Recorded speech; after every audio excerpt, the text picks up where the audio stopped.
Assalamualaikum warahmatullahi wabarakatuh. Waalaikumsalam warahmatullahi wabarakatuh. Shalom, Om Swastiastu, Namo Buddhaya, salam kebajikan untuk kita semuanya. Selamat pagi, sahabat muda Surabaya. Pada pagi hari ini, selamat datang pada podcast inspiratif bersama kami dari tim Satgas Anti Narkoba SMPN Negeri 12 Surabaya. Nah, teman-teman, kali ini istimewa banget nih, karena kita kedatangan narasumber yang sangat luar biasa, yaitu Bapak Khairul Huda selaku Kepala Subbagian Umum BNN Kota Surabaya. Selamat datang Bapak. Ya, Pak. Bagaimana Bapak kabarnya hari ini? Alhamdulillah pagi ini kita sehat walafiat. Kami datang ke sini untuk mengikuti satu kegiatan yang dilaksanakan oleh adik-adik ini ya. Nah, sebelumnya izinkan kami memperkenalkan diri. Selamat pagi semuanya. Perkenalkan, nama saya Nisa dan juga rekan saya. Halo semua, perkenalkan nama saya Narendra Sambada. Nah, pada pagi hari ini kami kedatangan tamu nih, yaitu Bapak Agus Khairul Huda. Ya, terima kasih. Yang akan menemani kita untuk berbincang tentang narkoba. Dengan bertemakan bagaimana generasi muda dapat terbebas dari narkoba. Nah, kita langsung mulai saja ya Bapak. Nah, untuk mengawali Bapak, bolehkah Bapak berbagi gambaran tentang bagaimana sih kondisi penyalahgunaan narkoba di Surabaya saat ini? Seberapa besar sih tantangannya? Oh ya, sebelumnya saya ucapkan salam khas BNN ya. Salam sehat tanpa narkoba. Ya. Jadi itu kita ikuti. Ya. Salam sehat tanpa narkoba diikuti. Salam sehat tanpa narkoba. Salam sehat tanpa narkoba. Mungkin bareng-bareng ya. 1, 2, 3. Salam sehat tanpa narkoba. Oke. Terkait dengan peredaran atau penyalahgunaan narkoba di Surabaya khususnya ini ya.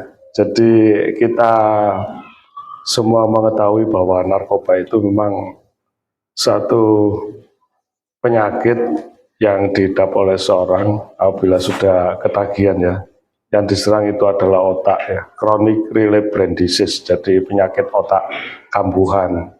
Dimana kalau boleh saya gambarkan, jadi seseorang yang memakai narkoba itu sama halnya kita menginstal virus ke dalam laptop kita, ke dalam komputer kita. Jadi setelah kita install atau narkoba itu masuk, jadi itu nanti akan merusak, ya, merusak sistem yang ada di dalam. Jadi nanti kalau laptop kita itu jadi nge-lag, ya, jadi lemot, ya karena kesalahan kita sendiri. Kenapa ya namanya virus kok diinstal di dalam laptop seperti itu. Nah, kalau narkoba di Surabaya ini khususnya untuk pelajar itu kan yang banyak sekarang itu mereka itu ngelem ya, ngelem itu ya untuk pelajar-pelajar yang SD, SMP sampai SMA ya. Sebenarnya lem itu kan legal ya, boleh dibeli, boleh disimpan dan boleh dimiliki oleh semua orang. Namun yang tidak diperbolehkan adalah penyalahgunaannya. Ya. Sama dengan narkoba yang lain. Kalau definisi narkoba kan ada 3 ya. Narkoba, narkotika, psikotropika, bahan adiktif. Narkotika juga begitu, masih dibutuhkan untuk di dunia kesehatan. Psikotropika juga masih dibutuhkan, khususnya di rumah sakit jiwa atau yang mengalami gangguan mental. Kemudian kalau bahan adiktif memang dibutuhkan dalam kehidupan sehari-hari, seperti halnya alkohol, kopi, lem, kayak gitu ya. Namun yang tidak diperbolehkan adalah penyalahgunaannya, seperti itu. Kalau di Surabaya ini memang marak kalau untuk pelajar-pelajar SMP dan SMA itu pemakaian dari lem itu sendiri. Nah, lantas lalu bagaimana Bapak dengan kesadaran masyarakat yang ada di Surabaya? Surabaya ini memang kita dan pemerintahan kota itu selalu bergerak bersama ya untuk memberikan KIE, memberikan komunikasi, informasi dan edukasi baik dalam bentuk sosialisasi maupun dalam bentuk kegiatan-kegiatan yang memang hal itu bertujuan untuk memberikan penguatan kepada masyarakat, kepada teman-teman kita yang ada di kota Surabaya agar mereka itu bisa terhindar dari penyalahgunaan narkoba itu sendiri. Banyak hal yang telah kita lakukan bersamaan dengan pemerintahan kota, baik itu yang bentuknya represif dalam arti pelaksanaan razia di tempat hiburan, kemudian sosialisasi ke sekolah-sekolah, kemudian kita melakukan deteksi dini ke perusahaan-perusahaan dan banyak hal lainnya, sehingga dengan hal ini diharapkan nanti bisa diwujudkan Surabaya yang bersih dari narkoba itu sendiri. Jadi ternyata kesadaran masyarakat tuh masih terus diusahakan ya Bapak ya? Iya, Nah, diusahakan. bicara tentang itu, apakah ada tren baru yang ditemukan BNN khususnya di kalangan remaja? Iya, jadi sesuai dengan perkembangan zamannya, sekarang itu seseorang pengguna narkoba itu untuk menghindari atau mengelabui kita semua, itu banyak hal yang bisa dilakukan. Contohnya adalah pengiriman atau pemakaian narkoba itu dalam bentuk yang rokok itu ya, di liquidnya dicampur, kemudian supaya mengelabui kita semua, seperti halnya pemakaian ganja yang dicampur di dalam sebatang rokok, atau pemakaian zat-zat lain yang sekiranya itu deteksi itu tidak bisa kita lakukan secara dini, kayak gitu ya. Nah. Pencegahan. Oh ya Pak Heru, Pak saya mau nanya nih, gimana sih cara pencegahan narkoba tuh, kayak misalnya kita udah sampai kayak kecanduan, susah untuk berhenti. Untuk pencegahan itu mungkin kalau misalnya mengatakan tentang pencegahan itu kan sebelum katanya kalau ada kata-kata yang terkenal itu kan Oh ya Pak, menurut Bapak nih, cara kan pernah kan dengar istilah lebih baik kita mencegahi narkoba daripada mengobatinya. Nah, menurut Bapak nih, cara pencegahan narkoba itu yang gimana? Kalau misalnya kita udah sampai ini kecanduan yang sampai nggak bisa sebelumnya itu kayak gimana Pak? untuk mulai dari seperti lingkungan terdekat Bapak, karena bagaimanapun kan kita tidak ingin ya untuk kami sebagai generasi muda yang kalau akan memimpin Indonesia juga itu nanti akan menjadi pecandu narkoba atau sekiranya terkenal dampak-dampak negatif seperti dari pergaulan bebas seperti itu. Nah, seperti itu. Nah, untuk pencegahan itu kan pastinya dimulai dari lingkungan terdekat ya Bapak, seperti sekolah dan keluarga. Sekiranya apa ya Bapak yang bisa kita lakukan dari lingkungan terdekat tersebut? Ya, jadi seperti ini ya. Penggunaan narkoba itu kan rata-rata mereka mencari pengalihan, mencari kenyamanan, hal baru yang bisa memberikan situasi tersendiri sesuai dengan yang diinginkan. Nah, oleh karena itu ya supaya hal itu tidak terjadi pada kita, di mana pencegahan itu harusnya didahului dari keluarga, ya. Benteng utama itu di keluarga. Bagaimana kita itu memberikan nilai-nilai positif kepada seorang anak, namun dengan hal itu anak bisa merasa nyaman dengan keberadaan di keluarga itu. Jadi kehadiran keluarga merupakan hal utama di mana seorang itu tidak menyalahgunakan narkoba. Kalau keluarganya istilahnya rusak, ya, antara ibu dan bapak sering bertengkar, kemudian situasi Roma itu tidak nyaman bagi dia, maka dia akan lari ke teman sebayanya yang lain mencari pengalihan. Nah, salah satu penawaran dari bentuk pengalihan itu adalah penggunaan narkoba itu sendiri. Makanya itu penguatan diri di dalam keluarga itu penting sekali. Nah, lebih luas lagi ya ke lingkungan yang ada di sekitarnya, sehingga kita bisa sama-sama saling menjaga. Jadi kalau saya gambarkan sebuah telur ya, telur itu kalau murni kan bersih ya, ada putihnya, ada kuningnya, ada intinya kayak gitu. Tapi kalau telur itu sudah diceplok, maka untuk mengembalikan ke awal itu memang susah sekali. Nah, daripada kita kesulitan di belakang untuk mengembalikan seseorang itu menjadi pulih seperti sedia kala, alangkah baiknya kalau telur itu ditaruh pada tempat yang selayaknya, atau kita memberikan anak-anak atau orang-orang yang ada di sekitar itu sebuah kenyamanan di mana dia berada, kayak gitu ya. Pak, kami nih sebagai siswa dan guru-guru yang ada di sini, nah kami tuh selalu pengen tahu nih Pak, langkah pencegahan yang paling efektif untuk mencegah adanya ya narkoba di antara kita nih Pak. Kira-kira apa sih yang bisa kita lakukan? Ya, narkoba itu berhubungan dengan syaraf ya, keinginan untuk mendapatkan kesenangan ya. Jadi cara yang baik untuk kita tidak menggunakan narkoba ya, kita harus memberikan nilai-nilai positif. Maksudnya adalah kegiatan-kegiatan yang positif atau hal-hal positif lain untuk mengejar sebuah prestasi dari kalau di kalangan pelajar ya. Kalau di tataran remaja dan orang tua tentunya adalah kegiatan-kegiatan yang berdampak pada produktivitas ya, sehingga output atau harapan yang bisa didapatkan itu bisa lebih bermanfaat.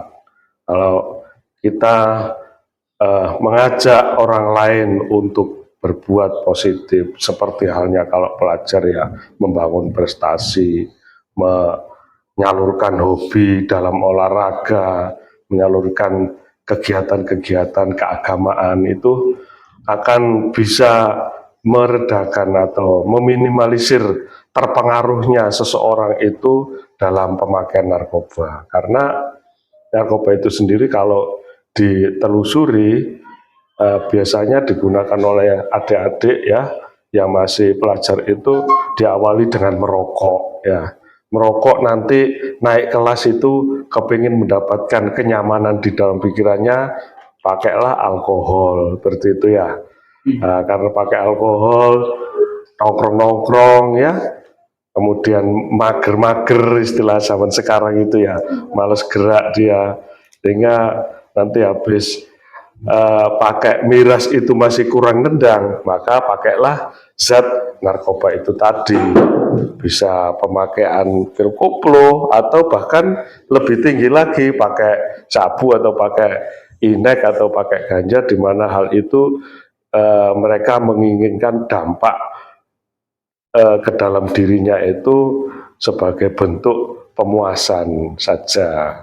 Dia tidak berpikir lagi tentang resiko-resiko yang didapatkan dari penggunaan narkoba itu. Kayak gitu ya.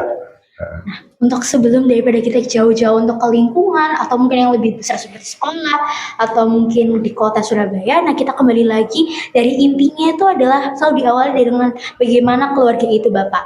Nah, untuk di era ini kan banyak sekali orang tua yang merasa sulit berkomunikasi dengan anak remajanya ya Bapak, mengingat kadang-kadang terkendala dengan perbedaan generasi, dengan sekarang betapa cepatnya dunia digital tuh ya Bapak ya, yang membuat dunia orang tua dan anak itu jadi semakin berbeda, dan itu jadi mempersulit komunikasi antara orang tua dan anak, atau untuk bahasanya tuh bonding gitu ya Bapak antara orang tua dan anak. Nah, sekiranya apakah Bapak punya tips untuk itu kan gitu ya? Ya, kita memang harus menyadari ya perkembangan teknologi, perkembangan zaman yang seperti ini. Boleh dikatakan era sekarang itu mendekatkan yang jauh dan menjauhkan yang sudah dekat, kayak gitu ya. Kita jejer-jejer kayak gini ya, papa, mama, sama anaknya. Kadang-kadang mereka punya aktivitas masing-masing. Yang bapaknya berbicara tentang otomotif, yang mamanya masak-masakan, kemudian anaknya asik-asik sama temannya yang lain ngobrol masalah narkoba, kan bisa juga itu. Nah, oleh karena itu memang ketahanan di keluarga itu diperlukan. Jangan sampai seorang anak itu lepas kendali dari kita, kemudian mengarah pada situasi-situasi yang tidak baik. Jadi waktu bersama keluarga itu penting untuk mengetahui sampai sejauh mana dan seberapa eh, berpengaruhnya eh, gadget atau HP yang kita miliki itu terhadap perkembangan seseorang. Kalau memang kita itu melihat anak-anak kita itu sudah melebihi batas dari penggunaan gadget tersebut, ya harus kita pantau apa yang dilakukan. Jangan-jangan seperti ini ya. Makanya itu memang dari perkembangan teknologi itu ada manfaatnya, juga ada mudaratnya. Nah, kita harus pintar-pintar untuk memilih dan memilah mana yang baik dan mana yang tidak, kayak gitu ya. Itu kan artinya pencegahan dari narkoba ini bukan cuma tugas BNN aja ya Bapak ya. Berarti Iya. itu adalah tugas kita semua. Nah, mungkin Aran ada yang disampaikan? Ya, jadi BNN itu tidak bisa bekerja sendiri, semua berkolaborasi, semua saling mendukung, saling mensupport untuk mewujudkan kondisi di mana kita bisa menuju puncak, yaitu mewujudkan kondisi bersinar atau bersih dari narkoba. Sama-sama semua kita saling bahu-membahu. Kalau hanya BNN saja jangkauannya kecil ya, karena pegawainya juga sedikit dan cakupannya luas sekali. Oleh karena itu di dunia pendidikan juga Bapak dan Ibu guru bisa berperan aktif untuk memberikan pengarahan kepada adik-adik siswanya terkait dengan penyalahgunaan narkoba. Di dunia yang lainnya juga demikian. Kalau kita semua bersama-sama bekerja dan berusaha untuk mewujudkan Indonesia bersinar, tentunya hal ini akan bisa diwujudkan. Namun kalau hanya BNN saja yang bekerja, saya rasa kok sulit sekali untuk diwujudkan hal itu. Nah, semoga. Saya mau nanya, nah kan Bapak bilang tadi ada ini kan ya, caranya apa, BNN Kota Surabaya untuk Terus ada kegiatan-kegiatan iya, juga yang BNN kegiatan-kegiatan. Nah, lakukan. saya mau nanya Pak, program pekerjaan yang mungkin sudah dilakukan oleh BNN Kota Surabaya yang mungkin berpengaruh itu apa saja ya Pak? Yang bisa kami ikuti juga Ya, misalnya juga Bapak. bisa ikuti. Oh, ya, adik-adik bisa datang ke CFD itu ya. Kita buka tenan di sana, ya. Dari situ adik-adik bisa mengetahui miniatur dari display ya yang menunjukkan jenis-jenis narkoba, sehingga nanti gak gampang dibohongi ya. Dikatakan ini apa daun yang bisa dipakai nasi goreng atau apa, padahal itu ganja kayak gitu ya, atau tembakau atau lem. Nanti ada displaynya di situ. Juga bisa menanyakan terkait dengan kesehatan. Kita lakukan pemeriksaan kesehatan gratis ya. Terus ada permainan, juga ada pojok buku di mana buku itu juga memberikan inspirasi ketika kita membaca hal-hal yang positif itu. Kemudian di samping acara itu bisa ke Siola itu ya, Oh, iya. mall pelayanan pabrik. Kita juga buka tenan di situ. Atau kalau dalam bentuk bersama-sama ya bisa mengajukan surat ke para BNN untuk dilakukan sosialisasi supaya kita itu selalu dan terus-menerus diingatkan ya. Kalau hal yang seperti ini kan harus terus-menerus diulangi sehingga tertanam dalam hati kita, pikiran kita bahwa hal itu memang merupakan suatu bentuk perilaku yang tidak baik kayak gitu ya. Baik, setelah mendengar pemaparan dari Bapak Agus itu kita jadi semakin bersemangat ya Ren ya untuk bekerja bersama, karena bagaimanapun seperti apa yang dikatakan Bapak, yaitu untuk memerangi narkoba kita tidak bisa melakukan itu sendiri, jadi kita harus bersatu padu untuk bisa melawan narkoba untuk bersama. Nah, sebelum kita akhiri, boleh nih Bapak mungkin ada pesan khusus yang ingin disampaikan untuk generasi muda Surabaya? Surabaya itu kota pahlawan ya. Nah, salah satu cara untuk menghargai pahlawan kita adalah kita sebagai generasi yang melanjutkan estafet mereka.